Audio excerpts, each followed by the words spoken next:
आप देख रहे हैं अल्फा डिफेंस हिंदी में आपका स्वागत है।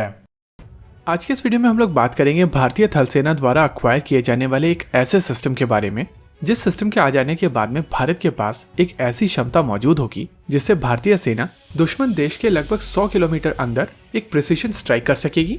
इस सिस्टम का नाम है स्काई स्ट्राइकर और इंडियन आर्मी की तरफ से ऐसे 100 सिस्टम एक Bangalore based private sector company से अक्वायर किए जा रहे हैं।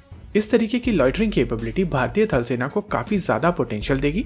इस सिस्टम का प्रयोग करते हुए भारतीय थल सेना अलग अलग प्रकार के मिशन कर सकती है और क्योंकि ये सिस्टम बहुत ही ज्यादा कॉस्ट इफेक्टिव सिस्टम है, इस वजह से इस सिस्टम को काफी ज्यादा नंबर में भारतीय थल सेना अक्वायर कर सकती है। Sky striker Israeli company Elbit system द्वारा बनाया जाता है और इस इजरायली कंपनी की एक जॉइंट वेंचर कंपनी है भारत में, जहां पर अल्फा डिजाइन्स के साथ में एल्बिट सिस्टम इस लॉइटरिंग म्यूनिशन को भारत में बनाने वाली है। थल सेना की तरफ से इस जॉइंट वेंचर कंपनी को 100 से भी ज्यादा ऐसे लॉइटरिंग म्यूनिशन का ऑर्डर दिया गया है और माना जा रहा है कि सपोर्ट सिस्टम और ट्रेनिंग को मिलाकर इस डील की टोटल कीमत 100 करोड़ के आसपास होगी।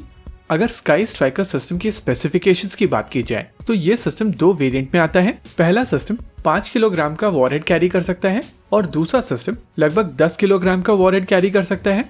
ये सिस्टम काफी ज्यादा स्टेल्दी है और ये सिस्टम जो स्टेल्थ अचीव करता है उसके पीछे 2 कारण हैं। पहला, इस सिस्टम का ओवरऑल साइज ही काफी कम है और दूसरा, इसको बनाने के लिए यूज किए जाने वाला मटेरियल कॉम्पोजिट मटेरियल है और इसी वजह से ये मटेरियल रेडार वेव्स को इतना ज्यादा रिफ्लेक्ट नहीं करता है। रेडार के अलावा ड्रोन्स को डिटेक्ट करने के लिए 2 और टेक्निक्स का प्रयोग किया जाता है, रेडियो कम्युनिकेशन और दूसरा अकाउस्टिक सिग्नेचर। ये सुसाइड ड्रोन पूरी तरीके से ऑटोनोमस सिस्टम है और इसी वजह से इसे लगातार बेस के साथ में कांटेक्ट में रहने की जरूरत नहीं पड़ती है। इसके अलावा इस सिस्टम में यूज होने वाला इलेक्ट्रिक प्रोपल्शन सिस्टम इसके नॉइस लेवल्स को काफी कम कर देता है और इसी वजह से जो अकाउस्टिक सिग्नेचर के वजह से ड्रोन्स पकड़े जाते हैं वो कंडीशन भी ये सिस्टम वॉइड कर देता है। इलेक्ट्रिक प्रोपल्शन सिस्टम के तहत इसमें एक बैटरी और पीछे की ओर प्रोपेलर को मूव करने के लिए एक मोटर लगी हुई होती है और ये नॉइसलेस मोटर बहुत ज्यादा आवाज भी नहीं करती है।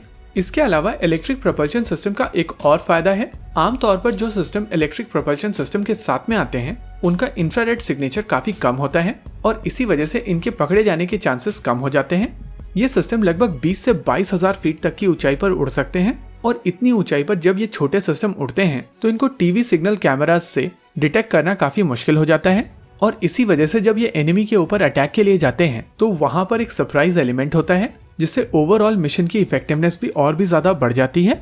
माना जा रहा है कि इस सिस्टम की रेंज लगभग 100 किलोमीटर तक की है, वहीं इसकी स्पीड 500 किलोमीटर पर आवर से भी ज्यादा की है। हालांकि जब लॉइटरिंग टाइम ज्यादा चाहिए होता है तो इस सिस्टम की स्पीड कम कर दी जाती है।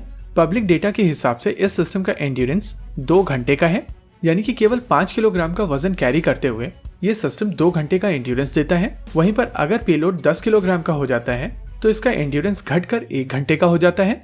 इस तरीके के सिस्टम प्रिसिशन स्ट्राइक के लिए काफी ज्यादा शानदार सिस्टम होते हैं। सामने की ओर इस ड्रोन में एक इलेक्ट्रो ऑप्टिकल सेटअप है और इस इलेक्ट्रो ऑप्टिकल सेटअप में 3 मेजर कंपोनेंट्स हैं। पहला, हाई डेफिनेशन लो लाइट टीवी कैमरा, दूसरा फॉरवर्ड लुकिंग इंफ्रारेड और तीसरा लेजर रेंज फाइंडर। और इन तीनों सेंसर्स की मदद से ये इलेक्ट्रो ऑप्टिकल कॉम्प्लेक्स बहुत ही ज्यादा प्रिसिशन के साथ में सर्वेलेंस कर सकता है और इवन मूविंग टारगेट्स को भी टारगेट कर सकता है। लॉइटरिंग म्यूनिशन का जो सबसे बड़ा एडवांटेज है वो इनका लॉइटरिंग टाइम है, यानी कि आप अपना पूरा समय लेकर जगह को ऑब्जर्व कर सकते हैं और बिल्कुल सही विंडो मिलने पर ही आप अटैक कर सकते हैं। इनफैक्ट इस सिस्टम में अटैक कमांड देने के बाद में मिशन को कॉल ऑफ करने की भी कैपेबिलिटी है। एक बार मिशन आप कॉल ऑफ कर देते हैं उसके बाद आप इसको तुरंत ही रीपर्पस कर सकते हैं, यानी कि इसको दूसरे मिशन के ऊपर भेज सकते हैं। और मान लीजिए कि आपके पूरे के पूरे मिशन इस विंडो में नहीं होने वाले हैं और आपने पूरा मिशन पूरी तरीके से कैंसिल कर दिया है, तो ऐसी स्थिति में आप इस ड्रोन को रिकवर भी कर सकते हैं। इस ड्रोन में एक पैराशूट बेस्ड रिकवरी सिस्टम है जिसकी मदद से आप मिशन के कॉल ऑफ होने के बाद भी इसको रिकवर कर सकते हैं। वैसे इंडियन आर्मी की तरफ से ये परचेस इमरजेंसी मोड में की जा रही है, यानी कि आने वाले समय में इंडियन आर्मी और भी ऐसे सिस्टम अक्वायर करेगी, लेकिन इस फास्ट ट्रैक प्रोक्योरमेंट के तहत ये नंबर केवल 100 के आसपास लिमिटेड है। वैसे इस इमरजेंसी परचेस के तहत जो रिक्वेस्ट फॉर प्रपोजल रिलीज किया गया था उसमें 3 पब्लिक सेक्टर कंपनी और 1 सरकारी कंपनी की तरफ से पार्टिसिपेट किया गया था। इस रेस में जो सरकारी कंपनी थी वो पब्लिक सेक्टर कंपनी BEL थी, वहीं पर private sector company alpha design, अस्त्रा microwave और डेटा पैटर्न्स थी। इन सभी कंपनीज में अल्फा डिजाइन की बिड सबसे कम थी और इसी वजह से उनको सेलेक्ट किया गया है।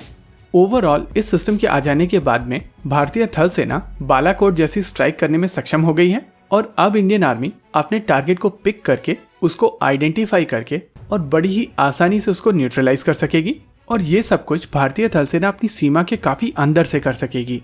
5 सेकंड के लिए इस चीज को दोबारा से सोचिए। इसी के साथ आज के इस वीडियो में रखते हैं केवल इतना ही। वीडियो को अंत तक देखने के लिए धन्यवाद। देखते रहिए अल्फा डिफेंस। जय हिंद।